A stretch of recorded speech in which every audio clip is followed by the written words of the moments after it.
ହଉଛି incredulity towards grand texts. Grand text ରେ କଣ ମହାଭାରତ ରାମାୟଣ କାବ୍ୟ ମହାକାବ୍ୟ ଏଗୁଡା କଣ ବେକାର ଜିନିଷ। ତୁମେ କଣ କରିବ ପାରୋଡି କରିବ ପାଷ୍ଟିସ୍ କରିବ କୋଲାଜିଂ କରିବ ଏଗୁଡା ହଉଛି କୁଆଡେ ବର୍ତ୍ତମାନ ସମୟର ସାହିତ୍ୟ। ଏହା ଦ୍ୱାରା ଅନୁପ୍ରାଣିତ ହେଇକି ଭାରତରେ ପୋଷ୍ଟ ମଡର୍ନ ବାହାରିଲା ଗ୍ରାଣ୍ଡ ଟେକ୍ସଟ ଆଉ ଲେଖା ହେଲା।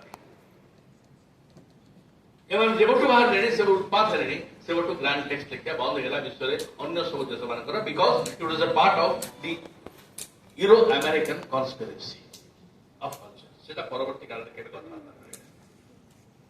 କିନ୍ତୁ ଯୋଉ ଜାତି କଥା ମୁଁ କହୁଥିଲି ଆପଣ ଭାଷା ତାର ପ୍ରଥମ ଲକ୍ଷଣ ସେ ଭାଷାକୁ ଆମେ ଏପର୍ଯ୍ୟନ୍ତ ବ୍ୟବହାର କରି ଜାଣିନାହେଁ। ଏବଂ ମୁଁ ଏମ୍ଫାଟିକାଲି ଆଇ କ୍ୟାନ୍ ଟେଲ୍ ଦିସ୍ କହିପାରେ ଯେ ଆମେ ହଉଛି ଆମ ଭାଷାର ଅଯୋଗ୍ୟତମ ଗାୟକ।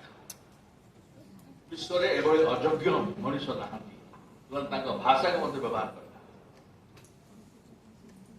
ଇଏ ହେଲା ଭାଷା। ଦ୍ୱିତୀୟ ଜିନିଷ ହେଲା ୟାର ପ୍ରକୃତି ନିର୍ଭରଶୀଳତା।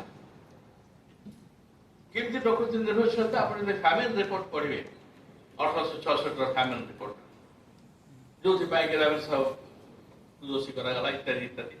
ସୁଜାତା ଜୀ ଆପଣ ଫ୍ୟାମିଲି ରିପୋର୍ଟ ପଢିଥିବେ। ଫ୍ୟାମିଲି ରିପୋର୍ଟରେ ବିଚିତ୍ର କଥା ସେମାନେ ଦେଖିଲେ ଇଏ ଓଡିଆ ଗୁଡା କି ଲୋକ। ବାଉଣ୍ଡ୍ରି ଅଫ ନେଚର ହେଲା ଏ ବର୍ଷ ଧାନ ଚାଷ ବଢିଆ ହେଲା ଉତ୍ସବ ମନେ ତାର ବର୍ଷ ବିଲକୁଲ ଚାଷ ନାହିଁ ବଢି ନହେଲେ ମରୁଡି ଉପାସ ରହିଗଲେ କିନ୍ତୁ ଜାଗା ଛାଡି ଗଲେନି। ପ୍ରକୃତି ଯାହା ଦବ ସେତିକି ବେଶୀ ହେଲେ ଭଲ କମ ହେଲେ ବି ଚଳିବ। ତେଣୁ ଏଇଟା ଗୋଟେ ଚରିତ୍ରକୁ ଦି ତିନିଟା କଥା ସୂଚିତ କଲା। ଗୋଟେ ହଉଛି ସ୍ଥିରତା। ଏ ଜାତି ଅସ୍ଥିର ଜାତି ନୁହେଁ। ସେଠି ଭଲ ଫସଲ ହେଇଛି ଚାଲ ସେଠିକି ଯିବା। ପଶୁ ନୁହେଁ। ବାସ୍ତବିକତା ଆପଣଙ୍କୁ ଖାଦ୍ୟ ଅନ୍ୱେଷଣରେ ଜାଗା ଜାଗା ବୁଲାଏ। ଏଠି କେବଳ ଆସ୍ଥା ମାଟି ଉପରେ ଯେ ଏ ମାଟି ଏ ବର୍ଷ ଖାଇବାକୁ ଦେଇନି ଆର ବର୍ଷକୁ ଦବ। এই ଜାତିର ଲକ୍ଷଣ ବିଶ୍ୱରେ କୌଣସି ଜାତି ପାଖରେ ନାହିଁ। ମୁଁ କହିପାରିବି ଦମ୍ଭର ସହିତ କହିପାରେ କାରଣ 44ଟି ଦେଶ ମୁଁ ଦେଖିଛି ଜାତିସଂଘରେ ଜଣେ ବିଷୟଜ୍ଞ ଭାବରେ କାମ କଲାବେଳେ 44ଟି ଦେଶର ଲୋକମାନଙ୍କୁ ଦେଖିଛି ତାଙ୍କ ଜୀବନ ତାଙ୍କ ତଥ୍ୟ ଅନୁଧ୍ୟାନ କରିଛି। ନୋମାଡ୍ସ ପ୍ରତ୍ୟେକ ସଂସ୍କୃତିରେ ପ୍ରତ୍ୟେକ ଜାତିରେ ଅନ୍ତତଃ 30% ନୋମାଡ ଅଛି ଯୋଉମାନେ ଯାଯାବର ଏଠୁ ଯାଇ ସେଠି ସେଠୁ ଯାଇ ସେଠି ଏମିତି ହେଇକିରି 100 ବର୍ଷ ଭିତରେ ତାଙ୍କ ନିଜ ଜାଗା ନିର୍ବାଚିତ କରିଛନ୍ତି। ଆମର ବଢିରେ ଘରଟା ଭାସିଗଲା ତୁ ଘରଟା ବଦଳିବନି ସେଇଠି ପୁଣି ଥରେ ପୁଡ଼ିଆଟି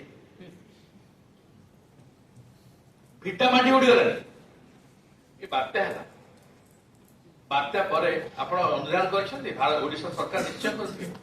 ବାତ୍ୟା ପରେ ହାବିଟେସନର ପ୍ୟାଟର୍ନ କଣ?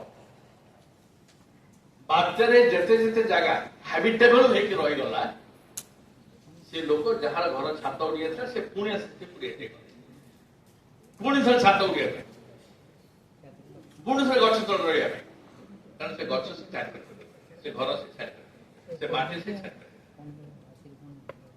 ଇଏ ହଉଛି ଗୋଟେ ଜାତିର ଲକ୍ଷଣ। ସ୍ଥିରତା ଏ ଜାତିର ଲକ୍ଷଣ। ପ୍ରକୃତି ନିର୍ଭରଶୀଳତା ଗୋଟେ ଗୁଣ କହିଲି ଏବଂ ବହୁ ବିଶ୍ୱାସ ଗୋଟେ ମାଟିରେ ଗୋଟେ ଲୋକ ଲାଗିକି ରହେ। କାହା ଉପରେ ଆସ୍ଥା? ଉପରବାଲା ଉପରେ ଜଣେ ଅଛି ତା ଉପରେ ଆସ୍ଥା। ଉପରେ କିଏ ଅଛି? କଥା କଥା ହାତ କଥା କଥା ହାତ। ଜୟ ଜୟ। ଗୋଟେ ପଦ ଅଛି ଓଡିଆରେ ସର୍ବମଙ୍ଗଳ ଜଗନ୍ନାଥ। ଯେତେବେଳେ କିଛି ହେଇପାରେନି ସବୁ ଭୁଲ ଭାଲ ତିଥି ପିଥି ତାରିଖ ଭୁଲ ବର କନ୍ୟା ରେଡି ହଠାତ୍ ଏଇଟା ତିଥି ନାହିଁ ଆଜି ସର୍ବମଙ୍ଗଳ ଜଗନ୍ନାଥ। ତେଣୁ ଏଇ ଜଗନ୍ନାଥ ଗୋଟେ ସାନିଟାଇଜର ସାନିଟାଇଜର ମୁଁ ମଝିରେ ମଝିରେ ଇଂଲିଶରେ କହୁଛି କାହିଁ କହୁଛି ଜାଣିଛନ୍ତି?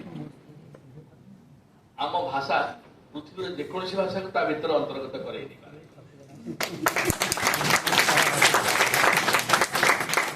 ଏଇ ଗୋଟିଏ ଭାଷା ଯାହାର କ୍ରିୟାପଦ ବିରୋଧ କରେ ନାହିଁ। ଆପଣ ଅନ୍ୟ ଭାଷାରେ ଦେଖିବେ ଭାଷା ଭିତରେ ଭାଷା ପ୍ରୟୋଗ ପୁରେଇବା ବହୁତ ଅସମ୍ଭବ। ओडिया भाषा आप करें कारण ओडिया भाषार पक्ष संस्कृत को खोला एवं आग विश्वर सब भाषा यार महत्व आम प्रतिपादित करना एपर्यंत कहुच्छे ओडिया फिलोलॉजिकल ग्रामर कहीं है कई भी बुझुना भागवत इटसेल्फ से ग्रामर पंचदश शताब्दी पर हठात 16श शताब्दी ग्रामर प्रकृति करेगा हजार वर्ष काल किसी लेखा ना ओडिया सब लुप्त है कहीं लुप्त जानते बड़ी मरुड़ी